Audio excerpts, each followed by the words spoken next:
नमस्कार दोस्तों, reality classes में आपका स्वागत है।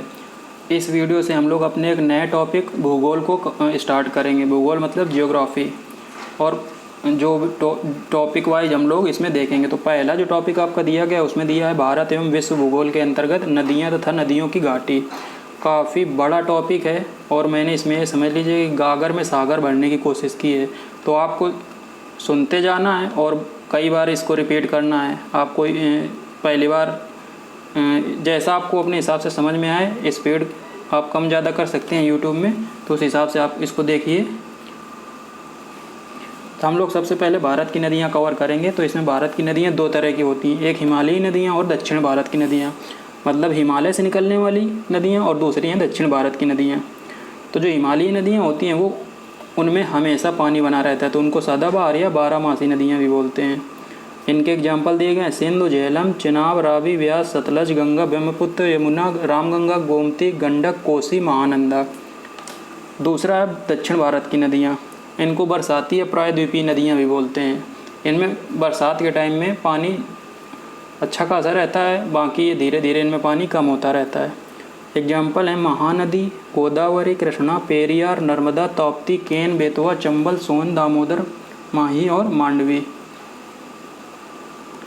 ये हो गई दो तरह की नदियाँ जो इंडिया में हैं। तो हम लोग सबसे पहले सिंधु नदी तंत्र देखेंगे कि जो सिंधु नदी तंत्र के अंतर्गत जो नदियाँ आती हैं उनको देखेंगे। तो सिंधु, झेलम, चिनाब, रावी, ब्यास, सतलज, ये नदियाँ आती हैं सिंधु नदी तंत्र के अंतर्गत। 6 नदियाँ। सबसे पहले ऊपर सिंधु, जिस हिसाब से मैंने बताया आप भी ऐसे याद रखिए, सिंधु, झेलम, चिनाब, रावी, ब्यास, सतलज। इनमें कुछ का उद्गम चाइना में होता है और कुछ का इंडिया में होता है। उसके बाद ये पाकिस्तान से होते हुए अरब सागर में जाके गिरती हैं। तो हम लोग एक एक करके कवर करेंगे। जो सिंधु नदी है इसकी लंबाई 2880 किलोमीटर है और भारत में इसकी लंबाई 1114 किलोमीटर है। यह कैलाश पर्वत में मानसरोवर झील के निकट बोखरचू नामक ग्लेशियर से निकलती है। तो आपके सिलेबस में आगे ग्लेशियर भी टॉपिक है, तो आपको बोखरचू ग्लेशियर को याद रखना है कि बोखरचू ग्लेशियर से सिंधु नदी निकलती है। पाकिस्तान में या चिल्लर के पास दारदेस्तान से प्रवेश करती है इस जगह से, और पाकिस्तान से होते हुए अरब सागर में गिरती है। इसकी राइट बैंक ट्रिब्यूटरीज और लेफ्ट बैंक ट्रिब्यूटरीज हम लोग देखेंगे। तो राइट बैंक ट्रिब्यूटरीज जो इसकी हैं वो मैंने यहाँ पे बनाई नहीं है। अब मैं ये बता देता हूँ कि राइट बैंक ट्रिब्यूटरीज क्या होती हैं। आप ये समझिए कि जिस दिशा में नदी बह रही है आप उसके थ्रू आप भी चलना शुरू कीजिए। तो दाएं साइड में राइट बैंक ट्रिब्यूटरीज जो दाएं साइड में से आके मिलेंगे इसमें, वो राइट बैंक ट्रिब्यूटरीज होंगी, और जो बाएं साइड से आके इस मेन नदी में मिलेंगी वो होंगी उसकी लेफ्ट बैंक ट्रिब्यूटरीज। तो जो राइट बैंक ट्रिब्यूटरीज है मैंने ये नहीं यहाँ पे नहीं दिखाया। ये जो बाकी 5 नदियाँ हैं वे सभी इसकी लेफ्ट बैंक ट्रिब्यूटरीज हैं। तो जो राइट बैंक ट्रिब्यूटरीज हैं आपको याद रखनी है श्योक, गिलगित, काबुल, कुर्रम और गोमल, और बाकी लेफ्ट बैंक ट्रिब्यूटरीज 5 हमने यहाँ पे लिखी हैं, झेलम, चिनाब, रावी, ब्यास, सतलज। अगली नदी है झेलम। यह वेरीनाग के निकट शेषनाग झील से निकलती है और वुलर झील से होती हुई पाकिस्तान के झांग के निकट चिनाब नदी में मिल जाती है। तो एक तरीके से चिनाब नदी की भी सहायक नदी है। पाकिस्तान में प्रवेश करने से पहले या भारत में गहरी घाटी का निर्माण करती है जिसे बासमंगल बोलते हैं। सभी जो पॉइंट्स है सभी पे क्वेश्चन बन सकता है, इसलिए मैंने काफ़ी डिटेल में इसको कवर किया है। पाकिस्तान में इस पर मंगल बांध बना है, कहीं से भी क्वेश्चन आ सकता है। तो पाकिस्तान में झेलम नदी पे मंगल बांध बना है।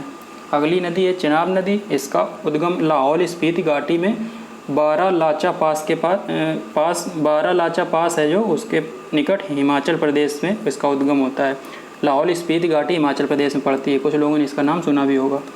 इसकी भारत में लंबाई है 1180 किलोमीटर और यह सिंधु नदी की सबसे लंबी सहायक नदी है। काफ़ी इंपॉर्टेंट पॉइंट है कि चिनाब नदी सिंधु नदी की सबसे लंबी सहायक नदी है और हिमाचल में इसे चंद्रभागा के नाम से जाना जाता है। इस पे जम्मू कश्मीर में 3 परियोजनाएं हैं चिनाब नदी पे, याद रखना है, सलाल, बगलिहार और दुलहस्ती।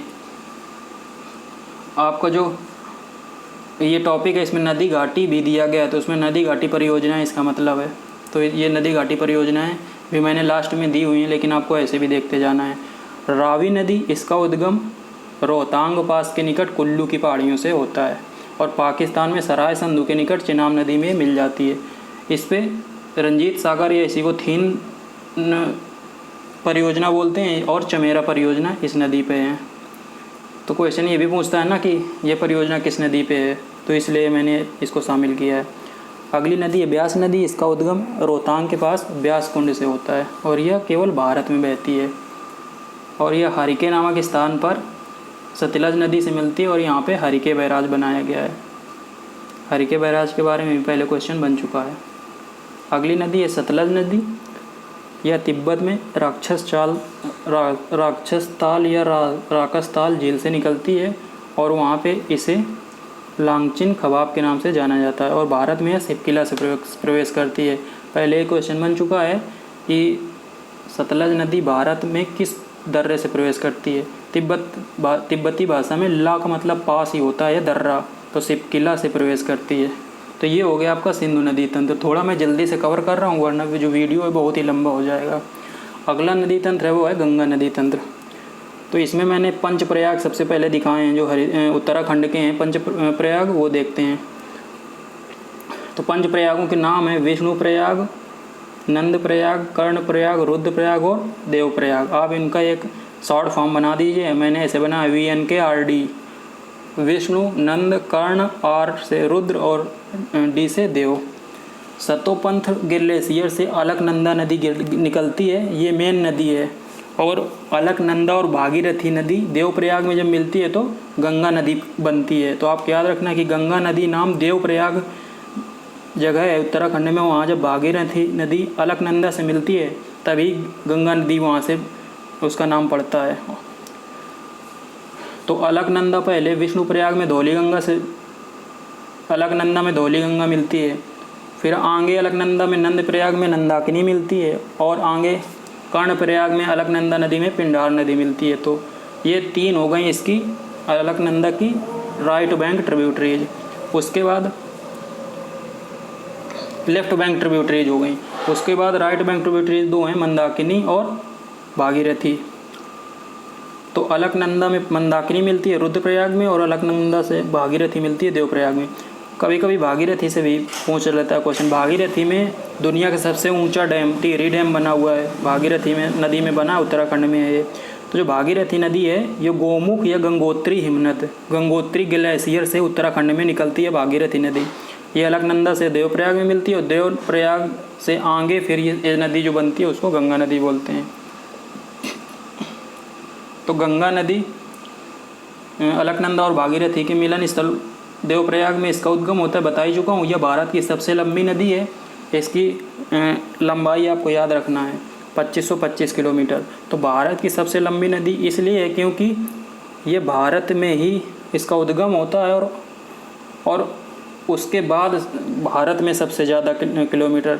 जो सिंधु नदी है वो तो इससे लंबी है, लेकिन पहले वो तिब्बत में निकलती है, फिर इंडिया में आती है, उसके बाद पाकिस्तान में उसकी लंबाई सबसे ज़्यादा है। ऐसे ही ब्रह्मपुत्र नदी है तो तिब्बत से निकल के उधर फिर अरुणाचल प्रदेश, असम से होकर इधर फिर बांग्लादेश में चली जाती है।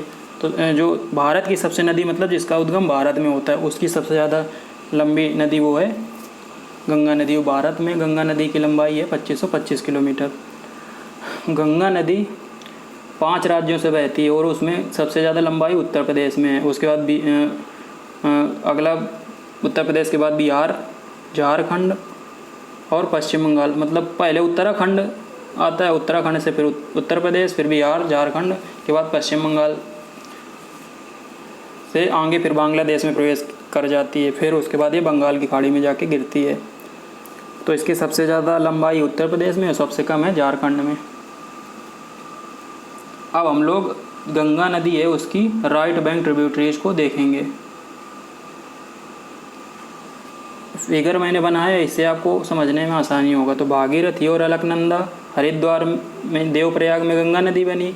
तो गंगा नदी उत्तर प्रदेश में बिजनौर जिला से प्रवेश करती है। जो एरो बना है ना, तो बिजनौर जिला से प्रवेश करती है।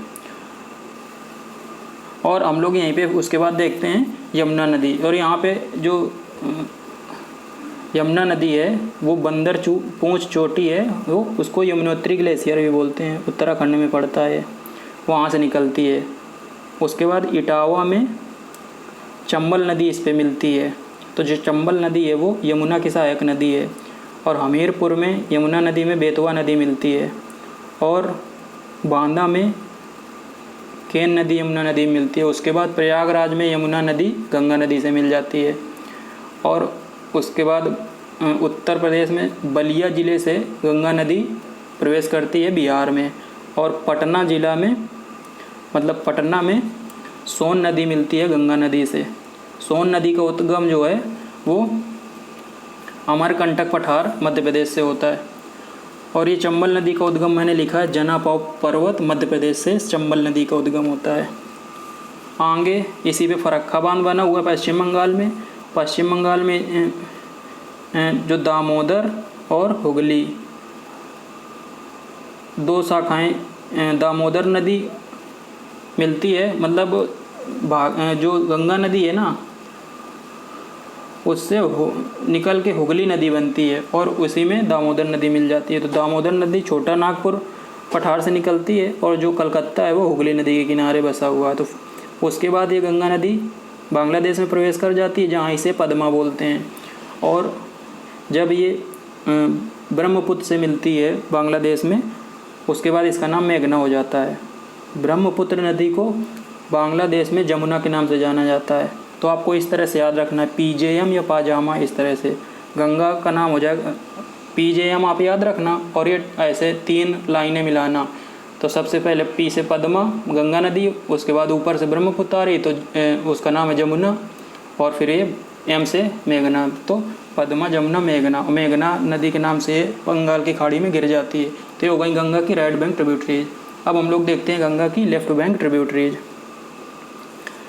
कुमायूं हिमालय से रामगंगा नदी निकलती है और जो बरेली है और हरदोई और कन्नौज ये 3 शहर रामगंगा नदी के किनारे बसे हैं। कई बार क्वेश्चन ये भी आ जाता है कि ये शहर किस नदी के किनारे बसा है। तो दूसरी नदी है गोमती नदी, ये फुलहर झील पीलीभीत में है, वहाँ से निकलती है। तो ये भी क्वेश्चन बन जाता है कि कौन सी नदी मैदान से निकलती है। तो ये है गोमती नदी। गाजीपुर, जौनपुर और लखनऊ ये गोमती नदी के किनारे बसे प्रमुख शहर हैं। उसके बाद शारदा, घाघरा और राप्ती ये 3 नदियां हैं। इनको ये आके मिलती हैं आके गंगा नदी में। तो जो बहराइच है वो शारदा नदी के किनारे, और जो घाघरा नदी है और शारदा नदी है इनको सरयू नदी के भी नाम से जाना जाता है। और जो सरयू बोला जाता है इनको अयोध्या में बोला जाता है ना, अयोध्या सरयू नदी के किनारे स्थित है। और जो राप्ती नदी है उसके किनारे गोरखपुर शहर स्थित है और देवरिया, ये दोनों प्रमुख शहर हैं। और इन तीनों नदियों का जो उद्गम होता है वो नेपाल में होता है। अगली नदी है कोसी, इसका उद्गम होता है नेपाल में। कोसी नदी भी इसकी गंगा की लेफ्ट बैंक ट्रिब्यूटरी है। और गंगा नदी को भी कोसी नदी को भी बिहार का शोक कहा जाता है क्योंकि यह अपने रास्ता बहुत बदलती है। मतलब जब इसमें पानी ज़्यादा आ जाता है तो ये रास्ता बदलने के लिए फेमस है। तो इसके रास्ते में जो भी आता है उसको बहा ले जाती है। अगली है महानंदा नदी, इसका उद्गम दार्जिलिंग की पहाड़ियों में होता है। ये भी गंगा की लेफ्ट बैंक ट्रिब्यूटरी है। तो ये हो गई गंगा की लेफ्ट बैंक ट्रिब्यूटरीज। कुछ यहाँ पे पॉइंट दिए गए हैं। भारत की नदियों में गंगा नदी का जो अपवाह तंत्र है वो सबसे बड़ा है। अपवाह तंत्र का मतलब ये नदी और इसकी जो सहायक नदियाँ हैं मिल के जो एरिया कवर करती हैं उसको ड्रेनेज सिस्टम बोलते हैं या अपवाह तंत्र। अगला इम्पोर्टेंट पॉइंट है 2008 में इसे राष्ट्रीय नदी का दर्जा मिला था। कानपुर इसके किनारे बसा सबसे बड़ा शहर है, ये भी मोस्ट इम्पॉर्टेंट पॉइंट है। और ये उत्तर प्रदेश के 28 जिलों से बहती है। नेशनल वाटरवे 1 जो 1620 किलोमीटर है, कहाँ से कहाँ तक, प्रयागराज से हल्दिया। हल्दिया एक पोर्ट है जो पड़ता है पश्चिम बंगाल में। तो ये गंगा नदी पर स्थित है। नेशनल वाटरवे 1 राष्ट्रीय जल मार्ग, राष्ट्रीय राजमार्ग यहाँ पे लिखा है, इसको आप राष्ट्रीय जल मार्ग कर लेना। इसकी लंबाई 1620 किलोमीटर है। कई एग्जाम्स में इसके बारे में भी क्वेश्चन पूछा जा चुका है। कोसी नदी नेपाल में गोसाई थान से निकलती है और भागलपुर बिहार के समीप गंगा नदी मिल जाती है। ये अपना मार्ग बदलती रहती है, बता ही चुका हूँ। दामोदर नदी को जैविक मरुस्थल था बंगाल का शोक कहते हैं। दोनों पॉइंट इंपॉर्टेंट हैं और ऐसे ही क्वेश्चन बन चुके हैं कि किस नदी को जैविक मरुस्थल बोलते हैं और किस नदी को बंगाल का शोक कहते हैं। तो ये है दामोदर नदी। तो ये हो गया गंगा नदी तंत्र। अब हम लोग देखेंगे ब्रह्मपुत्र नदी तंत्र। तो यहाँ पे मैंने इसकी लेफ्ट बैंक और राइट बैंक ट्रिब्यूटरी सब दिखाई हैं। तो जो गंगा ब्रह्मपुत्र नदी है वो कैलाश रेंज में मानसरोवर लेक के निकट यारलुंग सांगपो, अच्छा ये तो इसका नाम है वहाँ पे तिब्बत में, चेमा युंगडुंग हिमनद से निकलती है। चेमा युंगडुंग ग्लेशियर से ये जो लिखा है ना चेमा युंगडुंग हिमनद, यहाँ से निकलती है तिब्बत में, और इसमें तिब्बत में इसको यारलुंग सांगपो बोला जाता है। उसके बाद ये तिब्बत से होते हुए नामचा बरवा पर्वत के पास यू टर्न लेती है, यू का शेप बना हुआ है। उसके बाद ये अरुणाचल प्रदेश में प्रवेश करती है, जहाँ इसे हम लोग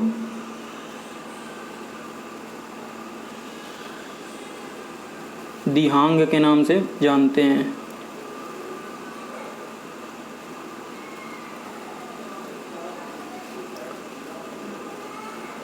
इसकी मतलब जो ट्रिब्यूटरीज हैं वो दिबांग और लोहित हैं। आप ये एरो देखिए तो अरुणाचल प्रदेश से जो एरो बाहर की तरफ निकले हैं उसका मतलब ये है कि ये नदियाँ अरुणाचल प्रदेश में पड़ती हैं। कामेंग, सुबनसिरी, दिहांग और दिबांग तथा लोहित, ये नदियाँ सब अरुणाचल प्रदेश में पड़ती हैं। और जो एरो भूटान से निकले हैं मतलब गदाधर, बेकी और मानस, ये नदियाँ भूटान में पड़ती हैं। और जो तीस्ता नदी है वो सिक्किम में इसका उद्गम होता है।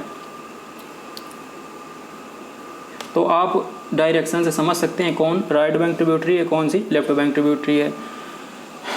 तो जो ये दिबांग नदी और लोहित नदी है, जो जितनी नदियाँ अभी हमने बताई उनमें केवल यही दोनों इसकी लेफ्ट बैंक ट्रिब्यूटरीज हैं। तो गंगा नदी जो ये ब्रह्मपुत्र नदी है इसको अरुणाचल प्रदेश में दिहांग बोलते हैं, तिब्बत में यारलुंग सांगपो बोलते हैं, लेकिन जब ये असम में प्रवेश करती है तब इसका नाम ब्रह्मपुत्र हो जाता है। और यहाँ पे असम में इससे धनसिरी नदी निकलती है, जो नागालैंड मतलब धनसिरी नदी इसमें आके मिलती है, और जो धनसिरी नदी का उद्गम है वो नागालैंड में होता है। तो ये इसकी हो गई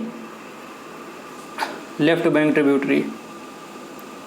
और इसकी जो लेफ्ट बैंक ट्रिब्यूटरीज हैं वो है दिगारू और कोपली, ये मेघालय की नदियाँ हैं जो इसमें आके मिलती हैं। एक नदी है बराक नदी,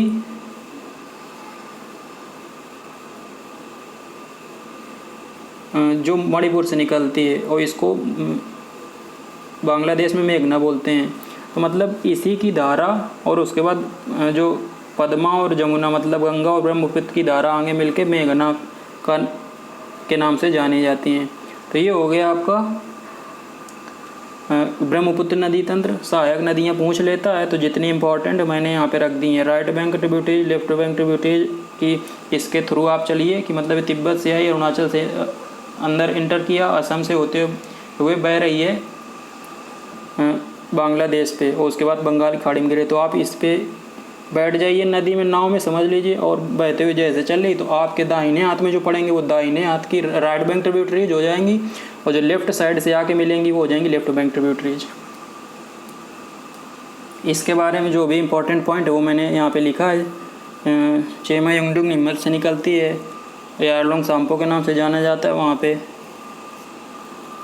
और तिब्बत में इसकी रांगो सांगपो इसकी प्रमुख राइट बैंक ट्रिब्यूटरी है। ये आप याद लिख रखिए। अगली एक ये जो नदी लिखी है ना रांगो सांगपो, तिब्बत में इसकी प्रमुख सहायक नदी है। ये मैं बता ही चुका हूँ। अरुणाचल प्रदेश में नामचा बरवा पर्वत के निकट ये यांग येप पास से एंटर करती है। नामचा पर्वत के पास यांग येप पास, ये भी आप याद रखिए, हो सकता है पूछ ले कि अरुणाचल प्रदेश में किस दर्रे से प्रवेश करती है भारत में। यांग येप पास नाम है उसका, ये मैं बता ही चुका हूँ। असम में ब्रह्मपुत्र, बांग्लादेश में जमुना के नाम से जाना जाता है। ये अगला पॉइंट इम्पॉर्टेंट है कि जो राष्ट्रीय जलमार्ग 2 है, नेशनल वाटरवे 2, सदिया से धुबरी जो है वो ब्रह्मपुत्र नदी पे स्थित है। अगला मोस्ट इम्पॉर्टेंट पॉइंट है कि विश्व का सबसे बड़ा नदी द्वीप माजुली द्वीप असम में जो है वो इसी नदी द्वारा बनाया जाता है। कई बार क्वेश्चन पूछा जा चुका है। और विश्व का जो सबसे छोटा नदी द्वीप है वो उमानंदा द्वीप है, वो भी इसी के द्वारा बनाया जाता है। सुबानसिरी नदी को स्वर्ण नदी के नाम से भी जाना जाता है क्योंकि इसमें सोने के कण पाए जाते हैं। इसमें सुबानसिरी नदी मैंने बताई ना, सुबानसिरी नदी को चलो देख लेते हैं कहाँ पे है। ये सुबानसिरी नदी है ना, ये अरुणाचल प्रदेश में, तो तो इसमें सोने के कण पाए जाते हैं, इसलिए इसको स्वर्ण नदी भी कहते हैं। तीस्ता नदी का उद्गम स्थल सिक्किम में सोलामो है, ये मैं बताया। और रंगीत नदी इसकी मुख्य सहायक नदी है जो इसे त्रिवेणी पर मिलती है। तो त्रिवेणी के संगम से आप कंफ्यूज ना होना, त्रिवेणी जगह जिस पे मिलती है रंजीत नदी तीस्ता नदी से, उसको भी बोलते हैं। लोहित नदी को खूनी नदी भी बोलते हैं, ये भी याद रखना है क्योंकि वहाँ पे लाल मिट्टी पाई जाती है तो इसका कलर लाल हो जाता है। ब्रह्मपुत्र नदी गंगा नदी के साथ मिलकर विश्व के सबसे बड़े नदी डेल्टा सुंदरबन का डेल्टा का निर्माण करती है। तो आप बचपन से पढ़ते आ रहे होंगे, विश्व का सबसे बड़ा जो डेल्टा है वो सुंदरबन का डेल्टा है, और गंगा और ब्रह्मपुत्र नदियाँ मिलके इस डेल्टा का निर्माण करती हैं। ये हो गया ब्रह्मपुत्र नदी तंत्र। अब हम लोग देखेंगे प्रायद्वीपीय नदी तंत्र। तो इसमें दो तरह की नदियाँ हैं, जो एक अरब सागर में गिरने वाली और दूसरी बंगाल की खाड़ी में गिरने वाली। तो जो अरब सागर में गिरने वाली नदियाँ वो है नर्मदा, ताप्ती, माही, मांडवी, शरावती, पेरियार और साबरमती। और बंगाल की खाड़ी में गिरने वाली नदियाँ हैं गोदावरी, कृष्णा, कावेरी और महानदी। प्रायद्वीपीय नदी तंत्र की हिमालयी नदी तंत्र की तुलना में काफ़ी पुराना है। इसका मतलब ये सीधी सी बात है, जो हिमालय है वो काफ़ी बाद में बना है, मतलब अभी इसको बने हुए बहुत टाइम नहीं हुआ। तो यहाँ से जो नदियाँ निकली हैं वो भी अभी नई हैं, जबकि जो प्रायद्वीपीय भारत की नदियाँ हैं वो हिमालयी नदियों से काफ़ी पुरानी हैं। अरब सागर में गिरने वाली नदियाँ एस्चुअरी का निर्माण करती हैं, यह भी पॉइंट याद रखना है। इसको एस्चुअरी को हिंदी में ज्वार नदमुख बोलते हैं, जबकि बंगाल की खाड़ी में गिरने वाली नदियाँ डेल्टा का निर्माण करती हैं। अब हम लोग एक एक नदी को कवर करेंगे। जो जो इम्पोर्टेंट पॉइंट है वो मैंने सब रख दिया है, और कुछ इम्पॉर्टेंट है मतलब इसमें भी जो इम्पोर्टेंट है उनको मैं बताऊँगा। सबसे पहले है नर्मदा नदी। इसका उद्गम मध्य प्रदेश में अमरकंटक से होता है। यह विंध्याचल और सतपुड़ा के बीच ब्रह्मपुत्र घाटी में बैठती है, उसके बाद अरब सागर में गल्फ की खंबात की खाड़ी में जाके गिरती है। तो ये पॉइंट भी आपको याद रखना है कि यह विंध्याचल पर्वत और सतपुड़ा पर्वत के बीच रिफ्ट वैली में बहती है। यह मध्य प्रदेश की सबसे बड़ी नदी है और इसको मध्य प्रदेश की जीवन रेखा बोला जाता है। और इस पे बेड़ा घाट के निकट कपिल धारा जलप्रपात है, जिसको धुआंधार जलप्रपात भी बोलते हैं, काफ़ी फेमस जलप्रपात है। और इसकी सहायक नदियाँ तवा, ओरसंग और शेर। सहायक नदियों से भी क्वेश्चन बहुत बनते हैं। क्वेश्चन बनेगा सहायक नदियों से, इसका उद्गम कहाँ से होता है, left bank tributaries, right bank tributaries, और कुछ इंपॉर्टेंट फैक्ट। शोक जिनकी नदियों को कहाँ कहा जाता है और जीवन रेखा की नदियों को कहाँ कहा जाता है। ताप्ती नदी, इसका उद्गम मध्य प्रदेश के बैतूल जिले में सतपुड़ा पहाड़ियों से होता है। माही नदी, इसका उद्गम मध्य प्रदेश के धार जिले में विंध्याचल पर्वत से होता है। आगे पर्वत भी टॉपिक है तो उसमें हम लोग ये पढ़ेंगे पर्वतों के बारे में। नोट यहाँ पे लिखा है कि माही नदी एकमात्र नदी है जो कर्क रेखा को 2 बार काटती है। तो ये आपको याद रखना है, कभी भी इस पे क्वेश्चन बन सकता है। कौन सी नदी है जो कर्क रेखा को 2 बार काटती है, तो वो है माही नदी। अब आप इस तरीके से याद रखिए कि जो इंडिया है उससे केवल कर्क रेखा पास करती है। तो कर्क रेखा के नीचे आएगी विषुवत रेखा या भूमध्य रेखा, उसके नीचे आएगी मकर रेखा। तो अफ्रीका महाद्वीप में 2 नदियाँ आएंगी आगे, मतलब एक नदी आएगी जो मकर रेखा मतलब विषुवत रेखा या भूमध्य रेखा को 2 बार काटेगी, और फिर नदी आएगी जो मकर रेखा को 2 बार काटेगी। तो इन तीनों नदियों को आपको याद रखना है। तो इस तरह से याद रखिए कि सबसे ऊपर आएगा इंडिया से कर्क रेखा, उसके बाद दूसरी विषुवत रेखा या भूमध्य रेखा, और तीसरी मकर रेखा। गोदावरी नदी, इसका उद्गम महाराष्ट्र के नासिक जिले में त्र्यंबकेश्वर से होता है, और इसको दक्षिण गंगा या वृद्ध गंगा के नाम से जाना जाता है। नाम भी इनके याद रखने। ये प्रायद्वीपीय भारत की सबसे लंबी नदी है। तो भारत की सबसे लंबी नदी गंगा नदी है, लेकिन प्रायद्वीपीय भारत की सबसे लंबी नदी गोदावरी नदी है, और इसकी लंबाई 1465 किलोमीटर है। इसकी सहायक नदियाँ हम लोग देखते हैं पेनगंगा, वेनगंगा, वर्धा, इंद्रावती और प्राणहिता। जितनी सबसे इम्पोर्टेंट हैं वो मैंने यहाँ पे रखी हैं। अगली नदी है कृष्णा नदी। इसका उद्गम महाराष्ट्र के महाबलेश्वर से होता है, और यह प्रायद्वीपीय भारत की दूसरी सबसे बड़ी नदी है।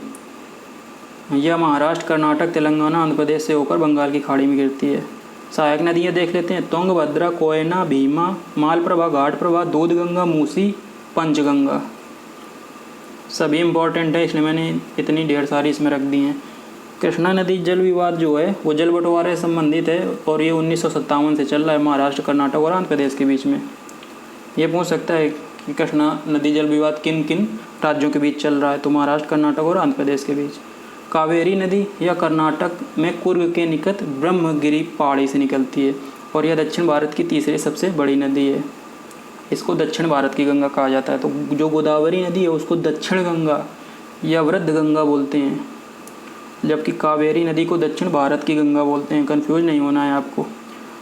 इसकी सहायक नदियाँ देख लेते हैं, हिमावती, काबिनी, भवानी और अमरावती। कावेरी जो जल विवाद है वो इसके जल से को उपयोग करने से है, वो किसके बीच है? कर्नाटक, तमिलनाडु, केरल और पुडुचेरी के बीच। अगली नदी है महानदी। इसका उद्गम छत्तीसगढ़ में रायपुर के निकट सियावा पहाड़ी से होता है और छत्तीसगढ़ की गंगा बोलते हैं इसे, और इसे उड़ीसा का शोक भी कहा जाता है। काफ़ी इंपॉर्टेंट है कि उड़ीसा का शोक महानदी को बोलते हैं और महानदी छत्तीसगढ़ की गंगा भी कहलाती है। इसकी दो सहायक नदियाँ याद रखनी है, तेल नदी और जोग नदी। सहायक नदियाँ आपको बिल्कुल दिमाग में छाप लेना है, काफ़ी इंपॉर्टेंट रहता है सहायक नदियाँ। स्वर्णरेखा नदी या रांची के निकट छोटा नागपुर पठार, रांची सीधी सी बात है झारखंड की राजधानी है, वहाँ से निकलती है और जमशेदपुर है वो इसी नदी के किनारे बसा है। अगली नदी है लूनी नदी। इसका उद्गम अरावली पहाड़ियों के निकट में अजमेर के निकट नाग पहाड़ से होता है। लूनी नदी का जो उद्गम है वो नाग पहाड़ से होता है और राजस्थान से होते हुए गुजरात के कच्छ के रण में विलुप्त हो जाती है और इसे साल्ट रिवर के नाम से भी जाना जाता है। जो एक लूनी नदी है, इसके बारे में एक फैक्ट और मैं बताता हूँ कि ये नदी पहले है तो इसका जो वाटर है मतलब पानी वो होता है मीठा, लेकिन उसके बाद इसका पानी खारा हो जाता है। तो ये भी क्वेश्चन बन चुका है कि कौन सी नदी पहले मीठी नदी होती है उसके बाद में खारी नदी हो जाती है, खारा पानी हो जाता है उसका, कैसे भी क्वेश्चन पूछ सकते हैं। अगली नदी है काली नदी। यह हिमालय में काला पानी नामक स्थान से निकलती है। कुछ और जो इम्पोर्टेंट नदी हैं जिन पे क्वेश्चन बन चुके हैं वो हम लोग यहाँ पे देखेंगे। तो काली नदी है वो प्रायद्वीपीय भारत की नदियाँ यहाँ से कंप्लीट हो गई। ये लूनी नदी आखिरी नदी थी। काली नदी हिमालय में काला पानी नामक स्थान से निकलती है और नेपाल के पश्चिम में भारत के साथ सीमा निर्धारित करती है। इसको शारदा और काली गंगा के नाम से भी जाना जाता है। तो काली नदी अभी मैंने शारदा बताया था ना, तो वही है ये काली नदी। पेन्नार नदी या कर्नाटक में नंददुर्ग पहाड़ी से निकलती है, पूर्व की ओर बहते हुए बंगाल की खाड़ी में गिर जाती है। तो कर्नाटक में है नंददुर्ग पहाड़ी से निकलती है। क्षिप्रा नदी है चंबल की सहायक नदी है और जो उज्जैन है वो इसी नदी किनारे बसा है। अगली नदी है हुगली नदी। यह गंगा की सहायक नदी है, इसके बारे में बता ही चुका हूँ। हाँ, इसमें एक पॉइंट याद रखना है, भारत में यह सबसे ऊंची ज्वारीय भित्ति वाली तथा सबसे बड़े नदीमुख वाली नदी है। ऐसे ही क्वेश्चन आएगा, ज्वारीय भित्ति वाली और सबसे बड़े नदीमुख वाली। अगला है कि गंडक नदी को नेपाल में नारायणी नदी से नदी के नाम से जाना जाता है और चंबल नदी घाटी गहरे गड्ढों बीड़ों का निर्माण करती है। इस पर भी क्वेश्चन पहले बन चुका है। तो ये वो ख़त्म हो गई भारत की नदियाँ। मेरी कोशिश रही, देखो लगभग आधा घंटा होने वाला है और मैंने काफ़ी तेज़ी से कवर कराया है। मेरा जो मेन पर्पज़ है कि आप लोगों का हित सर्वोच्च है कि ज़्यादा से ज़्यादा आपको मैटर मिले कम समय में। अभी जितना टाइम है उस हिसाब से हम लोग देखेंगे, बाकी बाद में मैं डिटेल में इनको जब टाइम मिलेगा तो कवर कराऊंगा। अब हम लोग विश्व की प्रमुख नदियां देखेंगे, उसमें महाद्वीप वाइज कवर करेंगे। तो एशियन महाद्वीप में यांगसी नदी है, ये तिब्बत से निकलती है और दक्षिण चीन सागर में गिरती है जाके। एशिया के सबसे लंबी नदी है। मेन पॉइंट आपको याद रखने हैं। तो इसमें यांगसी नदी है ना, ये चाइना में बहती है, तिब्बत से निकलती है और ये एशिया महाद्वीप की सबसे लंबी नदी है। वांगो नदी ये एशिया की दूसरी सबसे लंबी नदी है। इसको पीली नदी के नाम से भी जाना जाता है और इसे चीन का शोक भी कहा जाता है। तो ये 3 पॉइंट आपको वांगो नदी के बारे में याद रखना है। मेकांग नदी ये तिब्बत के पठार से निकलती है और कहाँ बहती है? तिब्बत के बाद म्यांमार, थाईलैंड, कंबोडिया, वियतनाम और चीन से होते हुए दक्षिण चीन सागर में गिरती है जाके। साल्वीन नदी यह नदी तिब्बत से निकलती है और म्यांमार से होते हुए अंडमान सागर में गिरती है और साल्वीन नदी म्यांमार की सबसे लंबी नदी है। इरावदी नदी इसको म्यांमार की जीवन रेखा बोलते हैं और जो यंगून शहर है इसी के किनारे स्थित है। यंगून या पहले इसको रंगून बोलते थे और ये पहले म्यांमार को पहले बर्मा बोलते थे, तो बर्मा की ये राजधानी थी यंगून। इरावदी नदी की बात हो रही है। महावेली गंगा, इसके बारे में बस एक ही चीज़ याद रखनी है कि ये श्रीलंका की सबसे लंबी नदी है। आमूर, ओब और लीना नदी, ये तीनों नदियाँ रूस की प्रमुख नदी हैं आमूर नदी रूस और चीन की सीमा का निर्धारण करती है। तो ये आपको याद रखना है, जो आमूर नदी है वो रूस और चीन की सीमा का निर्धारण करती है। ये हो गई एशिया महाद्वीप की नदियाँ। अब हम लोग देखेंगे यूरोप महाद्वीप की नदियाँ। सबसे पहले वोल्गा नदी देखते हैं। यह वल्दाई पहाड़ से निकलती है और कैस्पियन सागर में गिरती है। कहाँ से निकलती है? वल्दाई पहाड़ से और कैस्पियन सागर में गिरती है। कैस्पियन सागर विश्व का सबसे बड़ी खारे पानी की झील है। वोल्गा नदी यूरोप महाद्वीप की सबसे लंबी नदी है, ये याद रखना है आपको। अगली नदी है डेन्यूब नदी। यह जर्मनी में ब्लैक फॉरेस्ट पर्वत से निकलती है और काला सागर में जाके गिरती है। ब्लैक फॉरेस्ट का मतलब काला जंगल नहीं है, ब्लैक फॉरेस्ट एक पर्वत का नाम है वहाँ पे। और यह यूरोप की दूसरी सबसे लंबी नदी है। तीसरी नदी है नीपर नदी। इसका उद्गम रूस में होता है और ये यूक्रेन में बहते हुए काला सागर में गिरती है। ये नीपर नदी यूक्रेन को 2 पार्ट में डिवाइड करती है। अगली है राइन नदी। यह आल्प्स पर्वत पर रिफ्ट वैली ब्रेंस घाटी से निकलती है और उत्तरी सागर में जाके गिरती है। यह नदी यूरोप का व्यस्ततम जलमार्ग या वाटरवे बनाती है। काफ़ी इंपॉर्टेंट पॉइंट है, जो राइन नदी है ये यूरोप का व्यस्ततम जलमार्ग बनाती है। और जो यूरोप का सबसे व्यस्ततम बंदरगाह है रॉटरडम, इसको याद रखना है, ये इसी नदी पे है। इसको यूरोपीय व्यापार की जीवन रेखा बोलते हैं और इसे कोयला नदी के नाम से भी जाना जाता है। जितने इंपॉर्टेंट पॉइंट थे राइन नदी के बारे में मैंने यहाँ पे सब बता दिए हैं। पो नदी, इसको इटली की गंगा के नाम से जाना जाता है। डॉन नदी ये रूस की प्रमुख नदी है और ये एजो सागर में गिरती है। रूस एक्चुअल में कुछ उसका भाग एशिया में भी आता है, तो इसलिए मैंने उसकी कुछ नदियाँ एशिया महाद्वीप में भी कवर की थी। थेम्स नदी है वो जो इंग्लैंड की राजधानी है ना लंदन, वो इसी नदी के किनारे बसा है। बस थेम्स नदी के बारे में आप इतना याद रखिए। अगला महाद्वीप है अफ्रीका महाद्वीप। तो हम लोग यहाँ पे अफ्रीका महाद्वीप की इम्पोर्टेंट नदियों को कवर करेंगे। सबसे पहले है नील नदी। यह विश्व की सबसे लंबी नदी है, लंबाई इसकी सबसे ज़्यादा है। तो इम्पोर्टेंट पॉइंट बनी गया, सबसे लंबी लंबाई है इसकी 6690 किलोमीटर। और ये ब्लू नील और वाइट नील, मतलब नीली नील और सफ़ेद नील, ये श्वेत नील, इन दोनों नदियों के मिलने से बनती है। जो श्वेत नील है वो विक्टोरिया झील से निकलती है, जबकि ब्लू नील इथोपिया में ताना झील से निकलती है। श्वेत और ब्लू नील सूडान की राजधानी खार्तूम के पास मिल जाती हैं और फिर नील नदी का निर्माण करती हैं, जो आगे बहते हुए भूमध्य सागर में गिरती है। जो नील नदी है वो भूमध्य सागर में जाके गिरती है। इसको मिस्र का वरदान कहा जाता है, नील नदी को। और जो मिस्र की राजधानी जो काहिरा है ना, वो इसी नदी के किनारे स्थित है। आपको एक डैम भी बताता हूँ, आसवान डैम है जो, वो भी इसी पे बना हुआ है। अगली नदी है जायरे नदी, इसको कांगो नदी भी बोलते हैं और ये अफ्रीका की दूसरी सबसे लंबी नदी है और ये भूमध्य रेखा को 2 बार काटती है। अभी मैंने बताया कि माही नदी है वो कर्क रेखा को 2 बार काटती है। कर्क रेखा के बाद फिर दूसरी लाइन जो आती है वो भूमध्य रेखा या विषुवत रेखा है, तो भूमध्य रेखा को 2 बार काटती है, वो है कांगो या जायरे नदी। अगली नदी है लिम्पोपो नदी। ये दक्षिण अफ्रीका की सीमा बनाती है और हिंद महासागर में गिरती है। और लिम्पोपो नदी मकर रेखा को 2 बार काटती है। तो आपको तीनों नदियाँ याद रखनी हैं, माहिन रिवर, जायरे नदी और लिम्पोपो नदी। MJL इस तरह से याद रख सकते हैं। नाइजर नदी, इसको तेल नदी या ऑयल रिवर के नाम से भी जाना जाता है, या पश्चिम अफ्रीका से निकलकर गिनी की खाड़ी में गिरती है।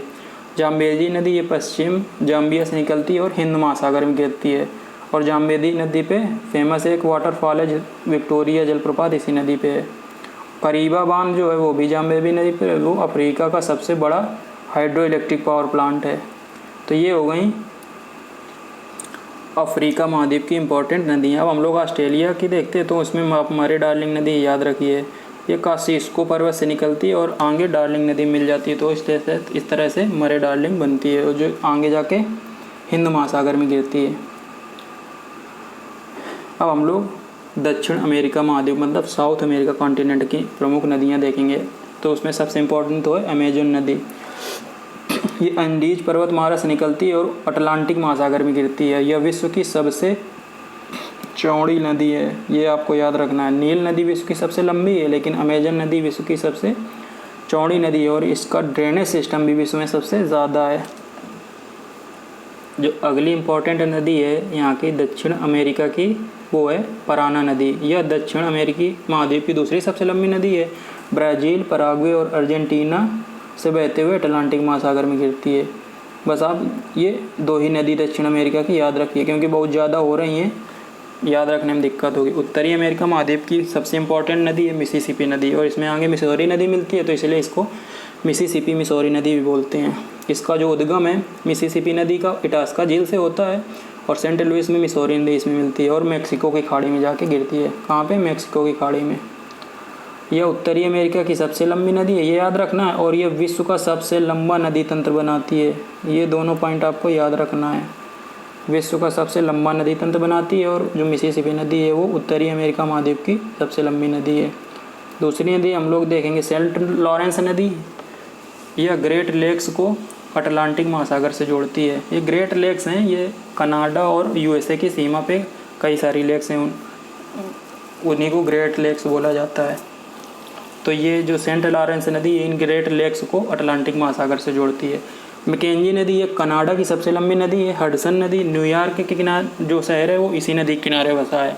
और जो लास्ट नदी देखनी है वो है रियो ग्रांडे नदी, ये यूएसए और मेक्सिको की सीमा बनाती है। 2 फैक्ट आपको और देखने हैं कि विश्व की 4 सबसे लंबी नदियाँ और भारत की। तो नील नदी सबसे लंबी है, उसके बाद अमेजन नदी, उसके बाद यांगजे नदी, उसके बाद मिसिसिपी नदी। 4 ये हो गई विश्व की, मतलब नील नदी सबसे लंबी, उसके बाद अमेजन, फिर यांगजे और फिर मिसिसिपी। नील नदी बता ही दिया अफ्रीका महाद्वीप में, अमेजन नदी दक्षिण अमेरिका महाद्वीप में, यांगजे नदी चाइना में और मिसिसिपी मिसौरी नदी यूएसए में है। भारत की 4 सबसे लंबी नदियाँ गंगा, गोदावरी, कृष्णा, यमुना, नर्मदा और कावेरी। तो यहाँ पे मैंने 6 लिख दी हैं, आप मिनिमम 3 तो याद ही रखिए, गंगा, गोदावरी और कृष्णा। इसके बाद हम लोग लास्ट में नदी घाटी परियोजनाएं देखेंगे, क्योंकि इसमें नदियों की घाटी भी तो सिलेबस में लिखा है ना, तो इससे भी क्वेश्चन बन सकता है। तो मैंने जो नदी परियोजना लिखा है ये सब बांध हैं, आप और कुछ नहर हैं, तो बांधों से भी क्वेश्चन पूछ सकता है कि बांध कहाँ पे है, तो इससे आप आइडिया लगा सकते हैं। पहला है भाखड़ा नांगल परियोजना, ये सतलज नदी पे है, और इससे लाभान्वित जो राज्य हैं वो हैं पंजाब, हरियाणा, हिमाचल प्रदेश और राजस्थान। दूसरा है दामोदर घाटी परियोजना, ये दामोदर नदी पे है, और इससे जो प्रभावित राज्य हैं मतलब लाभान्वित राज्य हैं वो हैं झारखंड और पश्चिम बंगाल। हीराकुंड बांध परियोजना, ये महानदी पर है और उड़ीसा राज्य इससे लाभान्वित होता है। तुंगभद्रा नदी, तुंगभद्रा परियोजना तुंगभद्रा नदी पे है, और इससे लाभान्वित जो राज्य हैं वो हैं आंध्र प्रदेश और कर्नाटक। नागार्जुन सागर परियोजना ये कृष्णा नदी पे है, और इससे जो लाभान्वित राज्य हैं वो हैं तेलंगाना और आंध्र प्रदेश। गंडक नदी परियोजना जो है वो गंडक नदी पे है, और ये बिहार और नेपाल की संयुक्त परियोजना है। फरक्का परियोजना काफ़ी इंपॉर्टेंट है, पश्चिम बंगाल की परियोजना है, और ये गंगा नदी पे है। काकरा पार परियोजना का भी नाम आप लोग सुनते रहे होंगे, ताप्ती नदी पे है गुजरात में।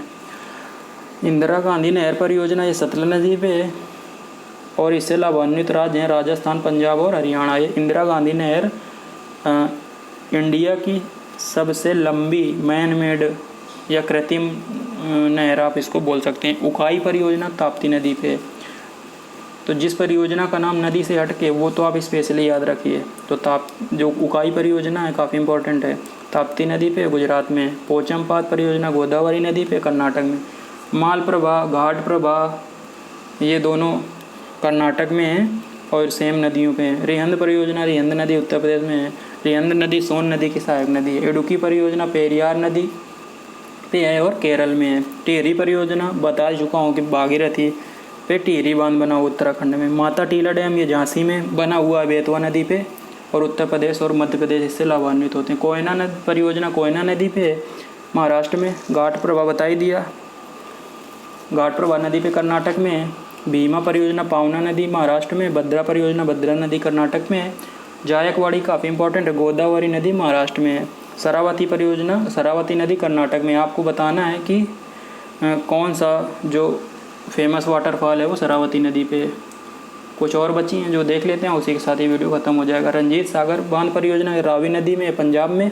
सतलज परियोजना चिलाम नदी जम्मू कश्मीर में। तो सतलज से आपको कन्फ्यूज नहीं होना।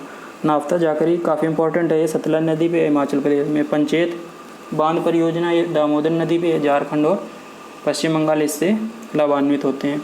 गंगा सागर परियोजना चंबल नदी पे है मध्य प्रदेश में। बाण सागर परियोजना ये सोन नदी पे और इससे बिहार, उत्तर प्रदेश और मध्य प्रदेश की ये साझा परियोजना है। राणा प्रताप सागर और जवाहर सागर परियोजना चंबल नदी पे है राजस्थान में। सरदार सरोवर परियोजना तो इसके बारे में तो बहुत बवाल हुआ है, ये नर्मदा नदी पे है गुजरात में, लेकिन इससे लाभान्वित होते हैं गुजरात, मध्य प्रदेश, राजस्थान और महाराष्ट्र। सरहिंद नहर परियोजना ये सतलज नदी पे हरियाणा में। तुलबुल और दुलहस्ती परियोजना जम्मू कश्मीर की हैं, याद रखनी है आपको। तुलबुल झेलम नदी पे और दुलहस्ती चिनाब नदी पे है। तिलैया जो है वो परियोजना बराकर नदी पे है झारखंड में। तो ये आपका टॉपिक पूरा हो गया, नदियाँ तथा नदियों की घाटी। थोड़ा लंबा हो गया वीडियो, लेकिन मैंने इसमें इतने ज़्यादा फैक्ट दे दिए हैं कि इससे बाहर इसमें क्वेश्चन पूछे जाने के चांस ना के बराबर हैं। जो भूगोल में है यही सबसे बड़ा टॉपिक था, इसके बाद तो छोटे छोटे टॉपिक बचते हैं। आपको कहीं पे कोई कन्फ्यूजन होता है तो आप कमेंट करके पूछ सकते हैं। धन्यवाद।